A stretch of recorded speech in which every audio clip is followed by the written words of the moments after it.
In Unit 14A.5, we will be discussing schizophrenia. Schizophrenia translates to split mind. Now, this is not to be confused with split personality, like differentiated identity disorder. This is split mind, meaning that the mind isn't fully functioning efficiently. Definition of schizophrenic disorders is that it is a class of disorders marked by delusions and hallucinations, disorganized speech, and deterioration of adaptive behavior. So you can't adapt to new situations. 1% of the population suffers from this disorder.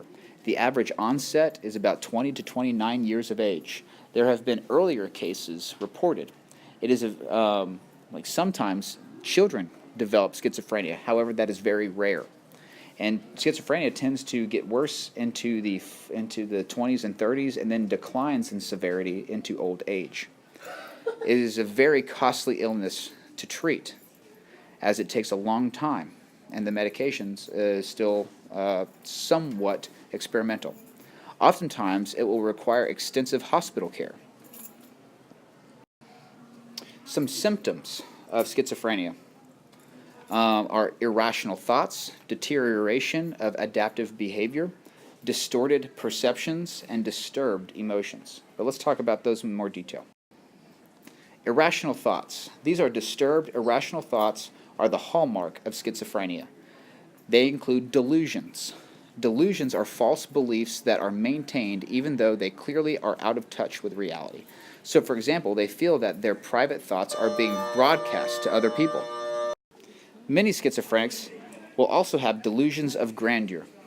Delusions of grandeur are when people maintain that they are famous or very, very important, either nationally or globally. They may think they are God or possibly the devil, and so therefore wield power over others. The person's train of thought deteriorates when they're delusional. Thinking becomes chaotic rather than logical.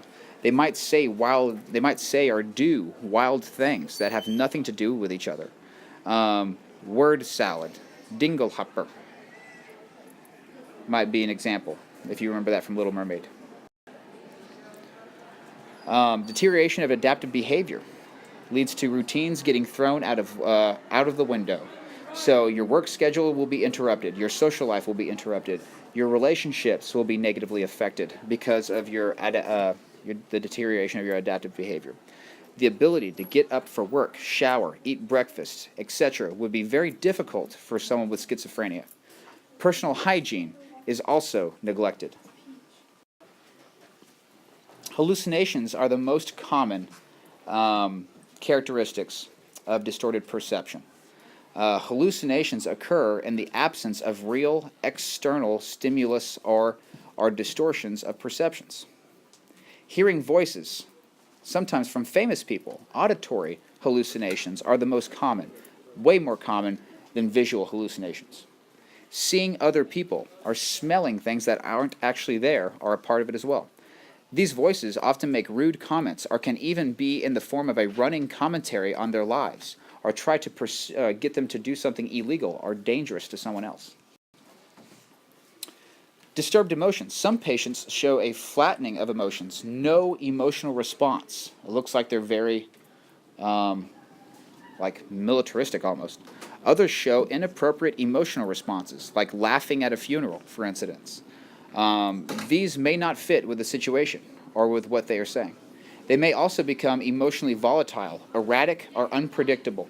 You might be talking to them calmly 1 minute, and then they jump and lunge at you violently the next. Now let's talk about the 5 clusters of schizophrenia. The first cluster is called paranoid schizophrenia. Paranoid schizophrenia is dominated by delusions of persecution, that people are out to get you, whether it be alien invaders or the government or the man, they're gonna get you. So run or be violent. You know, those are the symptoms. They believe that they have many enemies who will harass and oppress them, and they can become suspicious of friends and family, like they're being because they're being watched.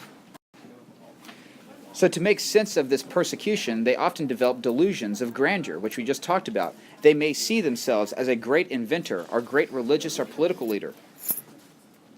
And as a result, they may feel persecuted, like people are after them. Another type of schizophrenia is catatonic schizophrenia. People with catatonic schizophrenia display extreme inactivity or activity that's disconnected from their environment or encounters with other people. These episodes can last for only minutes or up to hours, if not days. It's excessive mobility or excessive physical immobility. Catatonic schizophrenia is more characteristic of a vegetative state where people will go motionless for hours on end, or lack motor coordination to a certain extent. Disorganized schizophrenia describes a severe deterioration of adaptive behavior. A person may become emotionless, socially withdrawn. They may also exhibit excessive babbling and giggling. Delusions often center around bodily functions. My brain is melting out of my ears might be an example of disorganized schizophrenia. Undifferentiated schizophrenia occurs when a patient cannot fit into any one separate category. This is very common because many schizophrenics display multiple types of schizophrenia, and for this reason, the updated DSM-5 has eliminated all clusters of schizophrenia so that we now today just have schizophrenia. Now, there are positive and negative symptoms of schizophrenia. Positive symptoms involve behavioral excesses or peculiarities like hallucinations and delusions. All right, it's being added to their current state. Whereas negative symptoms are flattened emotions, social withdrawal, a removal of certain behavior or cognitive functions. Why positive and negative? A patient that has more positive symptoms before treatment will usually respond to treatment better than a patient with more negative symptoms. Some researchers classify schizophrenics by positive and negative rather than by type. Dealing with schizophrenic patients. A patient has a relatively favorable prognosis when the onset of the disorder is sudden and not gradual, the onset has occurred at a later age, the patient was going to work or school before the diagnosis, the proportion of negative symptoms is low, or that the patient has a relatively healthy and supportive family network. What causes schizophrenia? The exact cause of schizophrenia is not yet known. It is not the result of bad parenting or personal weakness, but there are three big hypotheses as to the causes. There's genetics, brain chemistry, and environmental factors. Genetics. Schizophrenia tends to run in families. Parents who don't have schizophrenia have a 1% chance of getting it. If one parent has schizophrenia, it increases it to a 14% chance. If both parents have schizophrenia, then you almost have a 50% chance of getting schizophrenia. So it does look like there is a genetic cause.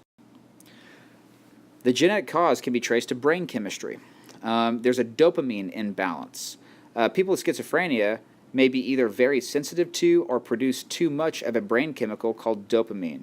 An imbalance of dopamine affects the way the brain reacts to certain stimuli, such as sounds, smells, and sights, and can lead to hallucinations and delusions. Environmental factors can also lead to schizophrenia as well, like stress that can bring out schizophrenic symptoms such as delusions and hallucinations. Schizophrenia more often surfaces when the body is undergoing hormonal and physical changes, such as those that occur during the teen and young adult years, which is why it's during the teen and 20-year-old years that you start to really experience the symptoms of schizophrenia. And then once you reach about the age of 40, they start to decline into older age. It's also important to know that while one may have a genetic predisposition towards schizophrenia, sometimes the schizophrenia has to be triggered. All right? The genetic predisposition must be there, but the environmental factor must be there to trigger it as well, unless the genetic predisposition is just so strong that an environmental factor is not needed.